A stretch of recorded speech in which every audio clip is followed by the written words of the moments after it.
A fierce storm drives a wounded Ute warrior to the doorstep of a lonely widow's cabin. What began as a desperate search for protection soon becomes something far greater, something neither of them imagined. Thank you so much for watching and for all your comments. Let me know at the end if you liked the story, and where you're watching from and why you're following this. The bitter winter of 1876 had descended upon the Colorado Territory with unusual ferocity. Snow blanketed the landscape, transforming the rugged terrain into a deceptively peaceful wilderness. In a small cabin nestled at the edge of the forest, Sarah Miller stood by the window, watching as snowflakes danced in the wind. The widow's slender fingers clutched a worn shawl tightly around her shoulders, her breath forming small clouds in the cold air of her modest home. 3 months had passed since influenza had claimed her husband James, leaving her alone with their 6-year-old daughter Emma and a homestead to maintain. The seasons had changed, but Sarah's grief remained, constant as the mountains that surrounded their isolated home. "Mama, when will the snow stop?" Emma asked, her small face illuminated by the flickering firelight as she sat cross-legged on the wooden floor, playing with a rag doll. Sarah turned from the window, offering her daughter a gentle smile. "Soon enough, my love.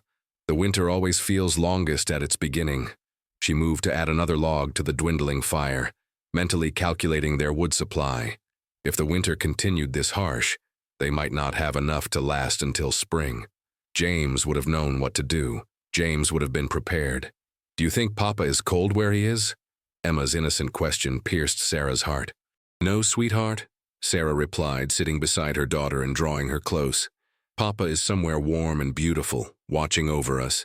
As darkness fell, the wind grew stronger, howling through the trees like a wounded animal. Sarah had just tucked Emma into bed when she heard it. A sound different from the wind, more deliberate. Someone was outside. Fear gripped her as she reached for James's rifle above the mantel. Few travelers passed through these parts, especially in winter, and those who did weren't always friendly to a woman alone. The sound came again. 3 distinct knocks on the wooden door. Sarah's hands trembled as she held the rifle, approaching cautiously. "Who's there?" she called, trying to keep her voice steady. "I mean no harm," came a deep, accented voice. "I seek shelter from storm." Sarah hesitated, her finger hovering near the trigger. "State your business, stranger." "I am Cold Fox of the Ute people. Storm is bad. I travel to reservation, need shelter for night only." Sarah had heard of the Ute tribe. They maintained relatively peaceful relations with settlers, though tensions had increased as more white men encroached on their lands. Still, turning away anyone in this weather could mean death. With a deep breath, she unlatched the door and opened it just enough to see the man standing outside. He was tall and broad-shouldered, his long black hair partially covered by snow. His face, marked with traditional tattoos, showed signs of exhaustion and cold. "You can stay in the barn," Sarah said firmly. "There's hay for warmth and shelter from the wind." The man nodded gratefully. "Thank you. The spirits will remember your kindness." As he turned toward the barn, Sarah noticed he was limping, favoring his right leg. "Are you injured?" she asked, surprising herself with her concern. "It is nothing," he replied, though his grimace betrayed him. An encounter with a trap meant for animals. Sarah wrestled with her conscience. The Christian charity her parents had instilled in her warred with the caution of a frontier woman. "Come inside," she finally said. "I'll look at that leg. Then you'll go to the barn."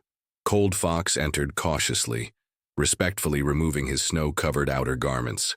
Sarah directed him to sit by the fire while she retrieved her limited medical supplies. "What brings a Ute man this far from your people's hunting grounds?" she asked as she examined his leg, finding a deep gash that had been poorly bandaged. "I returned from meeting with white officials," he replied, his dark eyes reflecting the firelight. "They make promises about our land, always promises." Sarah cleaned the wound carefully. "This needs stitches." Cold Fox nodded stoically. "Do what must be done." As she worked, Emma appeared in the bedroom doorway, rubbing sleep from her eyes. "Mama?" "Go back to bed, Emma," Sarah said quickly, but the child's curiosity was already piqued. "Who are you?" she asked the stranger. Cold Fox's stern expression softened slightly. "I am called Cold Fox, little one." "Are you a real Indian?" Emma asked, eyes wide. "Emma," Sarah scolded. "It is fine," Cold Fox said. "Yes, child. I am of the Ute people, the true caretakers of these mountains." "Do you know how to talk to animals?" Emma asked, approaching despite her mother's protests. A rare smile crossed Cold Fox's face. "All creatures speak if you know how to listen." As Sarah finished bandaging his leg, the wind outside intensified, rattling the windows of the small cabin. "The storm worsens," Cold Fox observed. "It brings more snow." Sarah peered outside and saw that the snow was now falling in thick sheets. She made a decision she hoped she wouldn't regret. "You can sleep by the fire tonight. It's too dangerous in the barn now. But at first light you must go." Cold Fox nodded solemnly. "You have my word." As Sarah settled Emma back into bed, the child whispered, "Is he a good Indian or a bad Indian, Mama?" Sarah looked toward the man sitting quietly by their fire. "There are good and bad people everywhere, Emma. We'll just have to wait and see."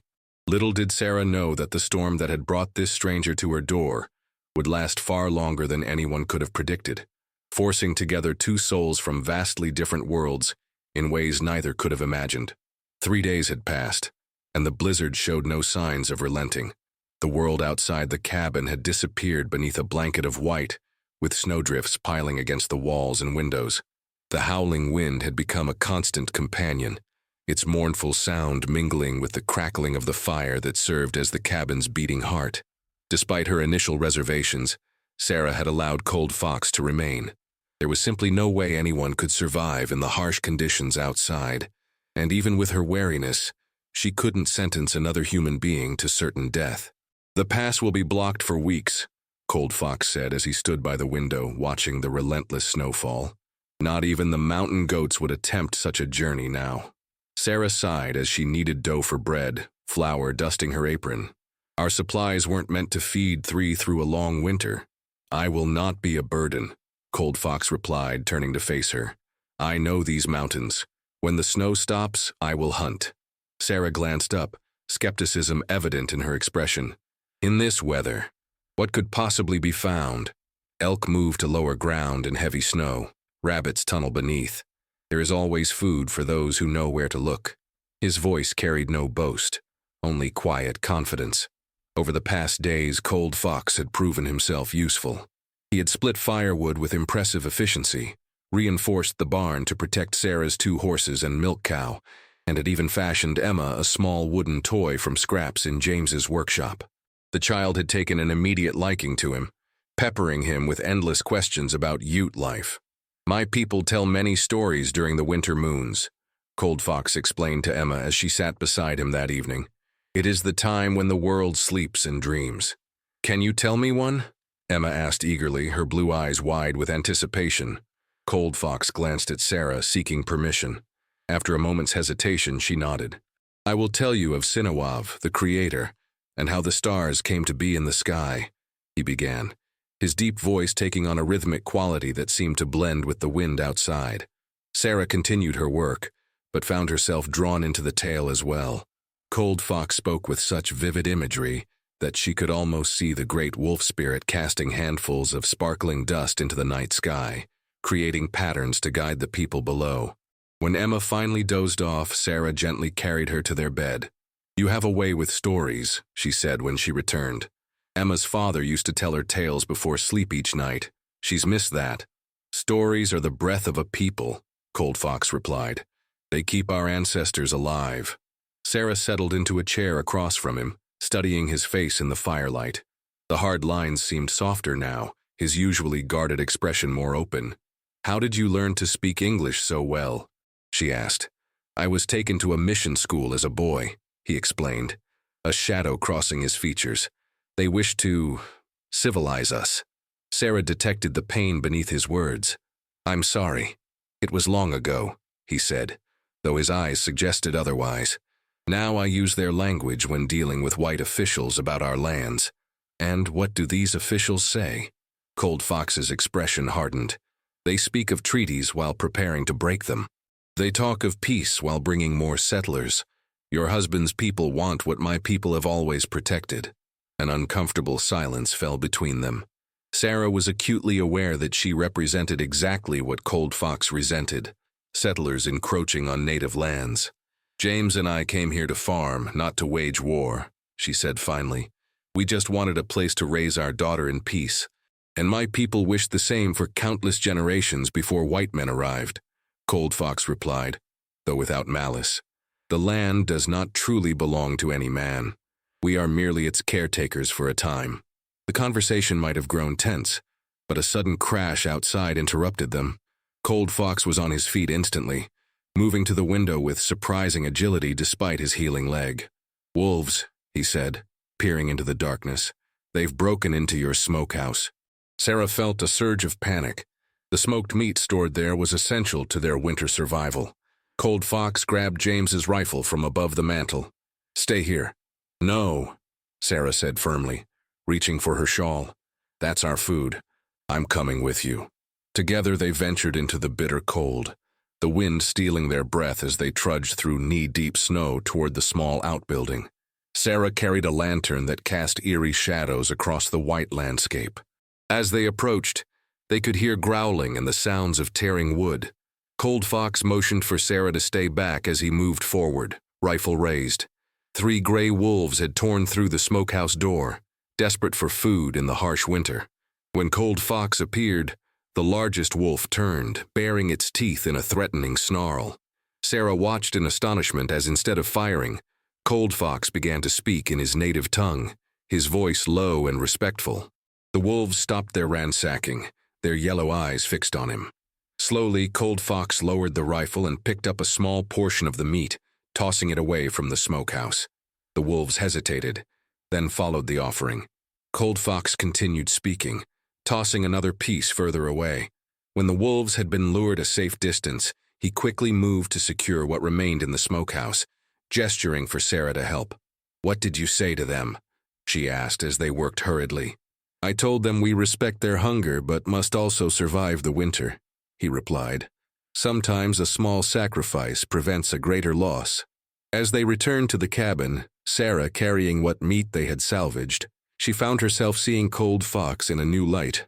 The man she had initially feared now seemed to possess a wisdom that transcended their cultural differences.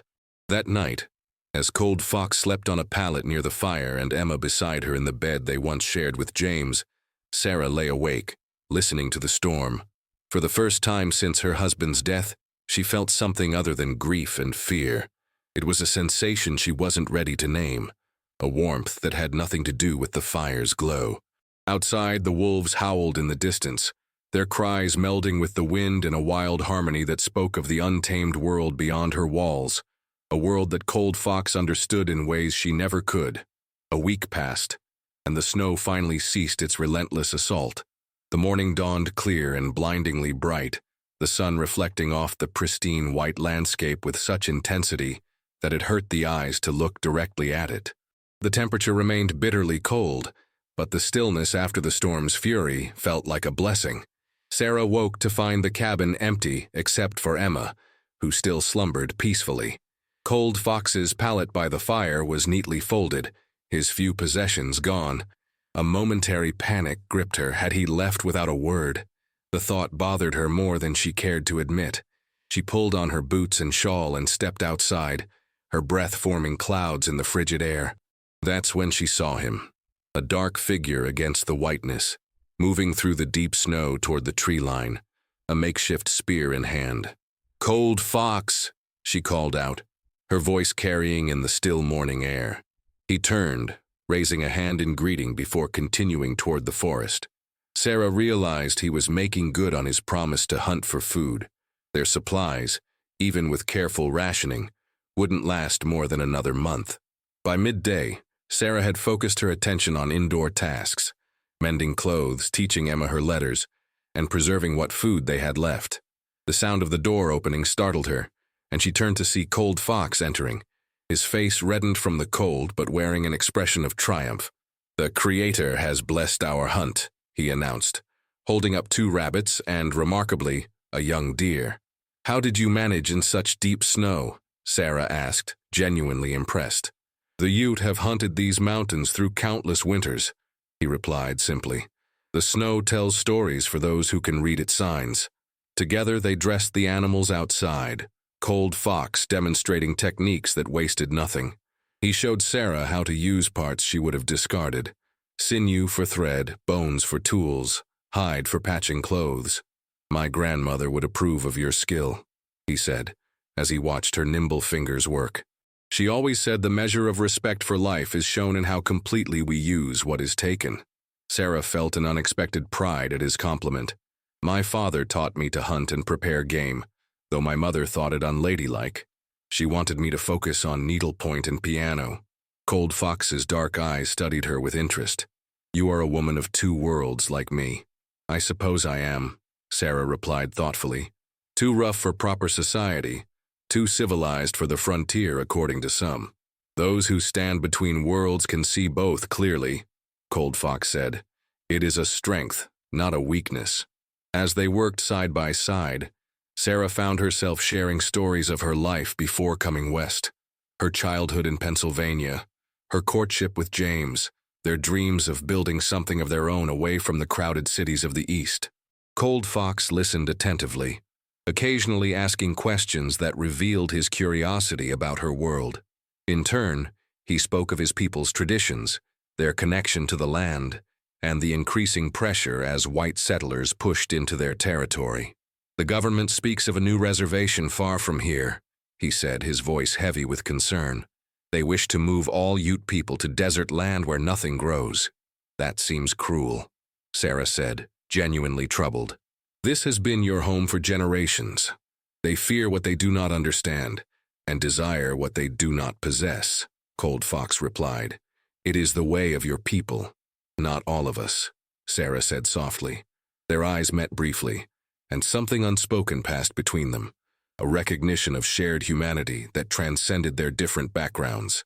That evening, as they enjoyed a hearty stew made from the fresh meat, Emma sat beside Cold Fox, watching in fascination as he carved a small wooden figure. What are you making? She asked, leaning against his arm with the easy trust of childhood. A deer spirit, he replied, his large hands surprisingly delicate as they worked the wood, to thank the animal for providing for us. Can you teach me? Emma asked eagerly. If your mother permits, he said, glancing at Sarah. Sarah nodded, watching as Cold Fox patiently guided her daughter's small hands, teaching her to respect the grain of the wood. There was something so natural about the scene that it made her heart ache, not with grief this time, but with a different emotion altogether. Later, after Emma had gone to bed, Sarah and Cold Fox sat by the fire, the comfortable silence between them punctuated only by the occasional pop of burning wood. How long before you continue your journey? Sarah asked, the question that had been weighing on her mind all day. Cold Fox considered before answering. The pass will not be clear for another month, perhaps more. The snow is too deep now. Relief washed over Sarah, though she tried not to show it. Then you'll stay until it's safe to travel. If you will have me, he replied, his eyes seeking hers. I will continue to hunt and help with what needs doing. We would be grateful, Sarah said, trying to keep her tone casual. Emma has grown fond of you. And you? Cold Fox asked, his directness catching her off guard. Sarah looked away, suddenly flustered. I appreciate your help. We wouldn't have managed so well without it. Cold Fox seemed to accept her diplomatic answer, though something in his expression suggested he understood what she wasn't saying. That night, as Sarah lay in bed, Emma curled against her side. She found herself thinking of James, not with the sharp pain of recent grief, but with a gentle acknowledgement of what they had shared. She wondered what he would think of her developing feelings for the Ute warrior who had arrived so unexpectedly at their door. Would you understand, James? She whispered into the darkness. Would you want me to be alone forever? No answer came, of course, but as Sarah drifted towards sleep, she felt a sense of peace she hadn't experienced since before James fell ill. Tomorrow would bring new challenges, but for now, in this moment, their isolated cabin felt strangely complete with Cold Fox's steady presence beneath their roof. Outside, the stars glittered in the clear night sky, the very stars Cold Fox had described in his stories, placed there by Sinawov to guide those who were lost. Sarah no longer felt lost, though the path ahead remained uncertain. February arrived with alternating periods of clear, frigid days and renewed snowfall. The pass remained impassable, But life in the small cabin had settled into a comfortable rhythm. Cold Fox's continued hunting efforts had ensured their food supplies remained adequate, while Sarah maintained the household with the efficiency born of necessity.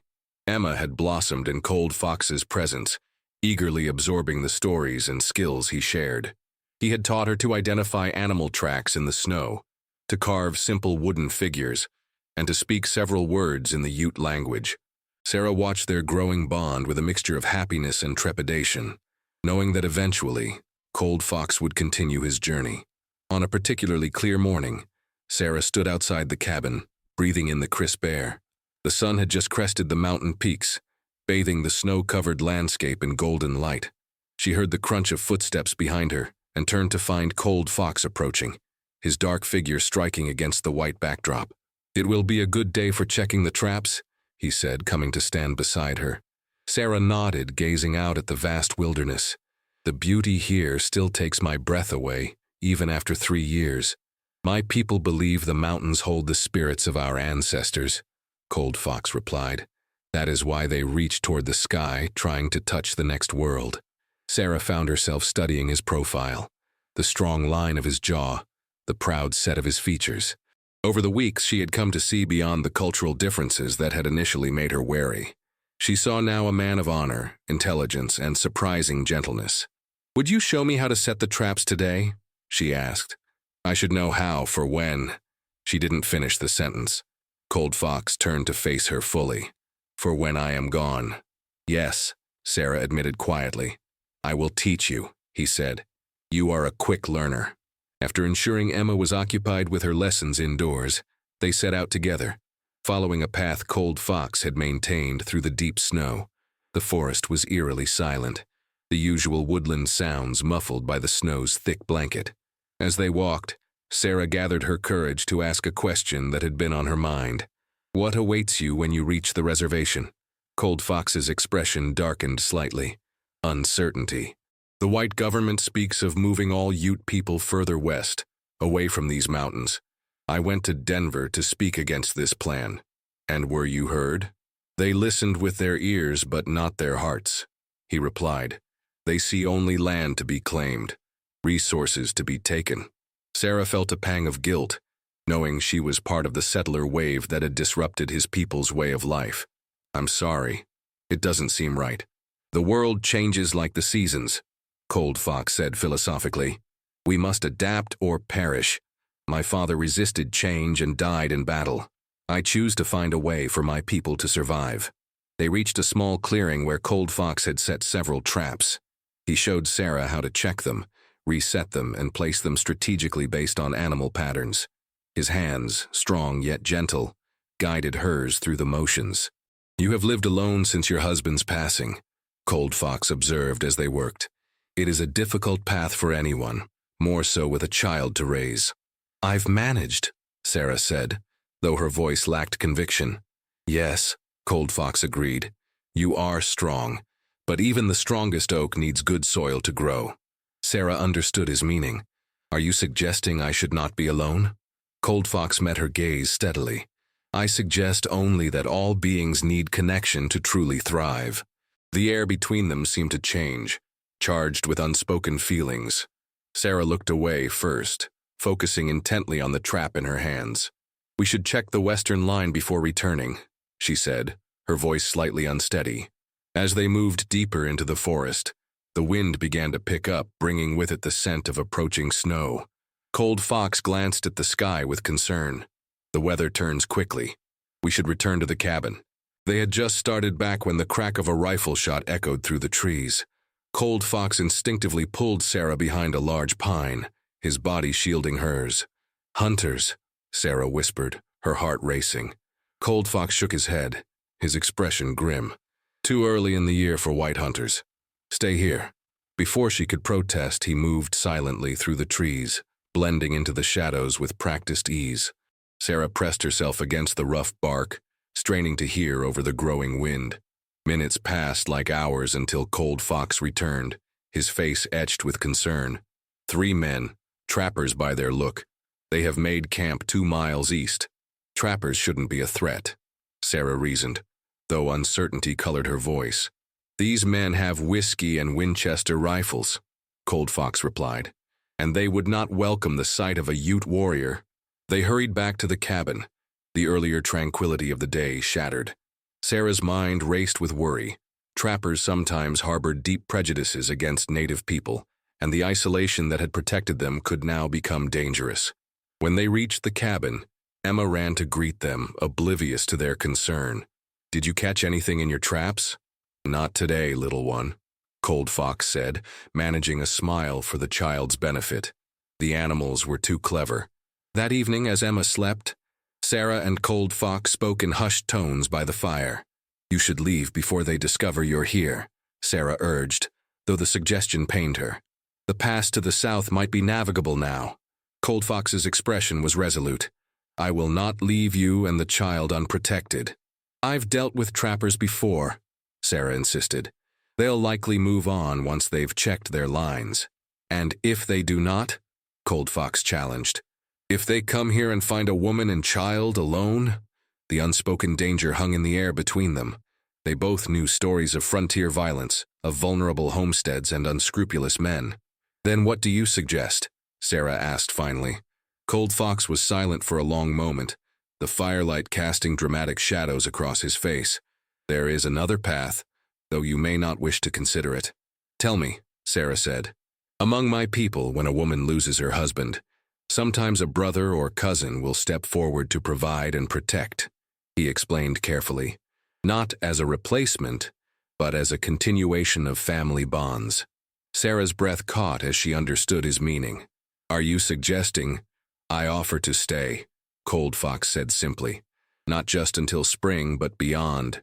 To hunt for your table, to help work your land, to watch Emma grow." "As what?" Sarah whispered, her heart pounding. "A hired hand?" "As whatever you would have me be," he replied, his dark eyes intent on hers. "I have come to care for both of you more than I thought possible when I first knocked on your door." Sarah stood abruptly, moving to the window to hide the emotion overwhelming her. Outside, snowflakes had begun to fall again, dancing in the darkness. "The settlers in the valley would never accept such an arrangement," she said, voicing the practical concerns even as her heart pulled her in another direction. "I do not seek their approval," Cold Fox replied, coming to stand behind her. "Only yours." Sarah turned to face him, tears glistening in her eyes. "I never expected to feel this way again after James died. I certainly never expected to feel it for someone so different from myself." "Are we so different?" Cold Fox asked softly. "We both know loss. We both value family. We both respect the land that sustains us." He reached out slowly, giving her time to withdraw if she wished, and touched her cheek with gentle fingers. The Great Spirit has many ways of bringing souls together, sometimes through storms that force us to seek shelter. Sarah leaned into his touch, letting the wall she had built around her heart begin to crumble. "What about your people? Your responsibilities to them?" "My people need bridges to the changing world," Cold Fox said. "Perhaps this is how I can build one, by finding common ground between our worlds." The next morning dawned clear and cold. The trappers had moved on, their threat fading with the latest snowfall. Sarah stood on the porch, watching as Cold Fox taught Emma how to identify which trees would make the best firewood come spring. Her decision had not been made lightly, but it felt right in her heart. There would be challenges ahead, disapproval from neighbors, cultural differences to navigate, a society that might never fully accept their union. But as she watched the man who had entered their lives during the season's worst blizzard, she knew with certainty that some storms bring unexpected gifts. As if sensing her thoughts, Cold Fox looked up and met her gaze across the snow-covered yard. His smile, rare and genuine, warmed her more effectively than any fire could. "Mama, look," Emma called excitedly. "Cold Fox says the sap is rising in the trees, spring is coming soon." "Yes," Sarah replied, returning his smile.